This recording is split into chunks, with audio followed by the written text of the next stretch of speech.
Hello, చామంతి పూల season అయిపోయింది కదా. చామంతి మొక్కల్ని నెక్స్ట్ సీజన్ వరకు ఎలా సేవ్ చేసుకోవాలో ఇప్పుడు చూద్దాం. చామంతి మొక్కల్ని పూలు పూయడం అయిపోయిన తర్వాత హార్డ్ ప్రూనింగ్ చేసి షేడెడ్ ఏరియాలోకి షిఫ్ట్ చేసుకుంటే అవి నెక్స్ట్ సీజన్ వరకు సేఫ్గా ఉంటాయి. ఇది ఎల్లో క్రిసాంథమం ప్లాంట్. ఈ సీజన్లో చాలా ఫ్లవరింగ్ వచ్చింది. ఇది ఒక దేశీ వెరైటీ ప్లాంట్. దేశీ వెరైటీ ప్లాంట్స్ కొన్ని సంవత్సరాల వరకు బ్రతుకుతాయి. నేను ఈ ప్లాంట్స్ లో ఆల్రెడీ పూలు అయిపోగానే డ్రై అయిపోయిన స్టెమ్స్ ని కట్ చేసి పెట్టుకున్నాను. అప్పుడే చూడండి చాలా సక్కర్స్ కూడా వచ్చాయి. ఈ సక్కర్స్ ని కొంచెం పెరిగిన తర్వాత జూలై ఆగస్టులలో వేరే పాట్స్ లో తీసి పెట్టుకుంటే మీకు చాలా చామంతి మొక్కలు వస్తాయి. దేశీ వెరైటీ ప్లాంట్స్ అయితే చాలా సంవత్సరాల వరకు బాగా సస్టైన్ అవుతాయి. కానీ హైబ్రిడ్ వెరైటీ క్రిసాంథమం ప్లాంట్స్ ని ఎంత కేర్ తీసుకున్నా కూడా నెక్స్ట్ సీజన్ వరకు వాటిని సేవ్ చేసుకోవడం చాలా కష్టం. హైబ్రిడ్ ప్లాంట్స్ ని మనం నర్సరీ నుంచి కొన్న తర్వాత రీపాట్ చేసుకున్నా కూడా ఒక్క సీజన్ వరకే బ్రతుకుతాయి. అందుకే నేను ఈ హైబ్రిడ్ వెరైటీ ప్లాంట్స్ ని హార్డ్ ప్రూన్ చేయలేదు.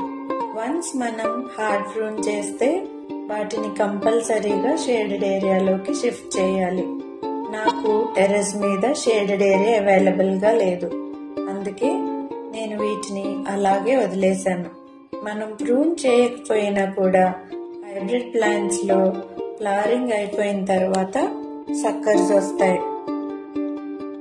వీటిని కొంచెం ఎదగనిచ్చి ఆ తర్వాత మెయిన్ స్టెమ్స్ అంటే ముందు ఫ్లవర్స్ వచ్చిన స్టెమ్స్ ని కట్ చేస్తే అప్పుడు హైబ్రిడ్ ప్లాంట్ నెక్స్ట్ సీజన్ వరకు సర్వైవ్ అవ్వడానికి ఛాన్సెస్ ఎక్కువగా ఉంటాయి. నేను ఈ మెథడ్ ఫాలో చేసి లాస్ట్ ఇయర్ ఈ 2 హైబ్రిడ్ ప్లాంట్స్ ని సేవ్ చేశాను. అంతకుముందు నా దగ్గర నియర్లీ 12 కలర్స్ చామంతి మొక్కలు ఉండేవి. అవన్నీ ఇలాంటి మెథడ్ ఫాలో చేయకపోవడం వల్లే డ్రై అయిపోయాయి.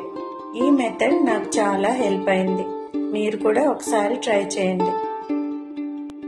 చివరగా ఒక విషయం, చామంతి మొక్కల్ని ప్రూన్ చేసిన తరువాత ఏదో ఒక ఫర్టిలైజర్ ని తప్పకుండా ఇవ్వండి.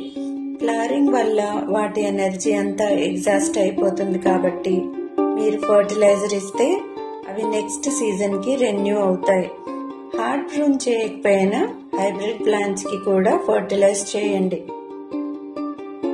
ఈ టిప్స్ ని ఫాలో చేసి మీ క్రిసాంథమం ని నెక్స్ట్ సీజన్ కి సేవ్ చేసుకోండి. మీలో ఎంతమందికి ఈ టిప్ హెల్ప్ అయిందో కామెంట్ చేయండి. Thank you for watching.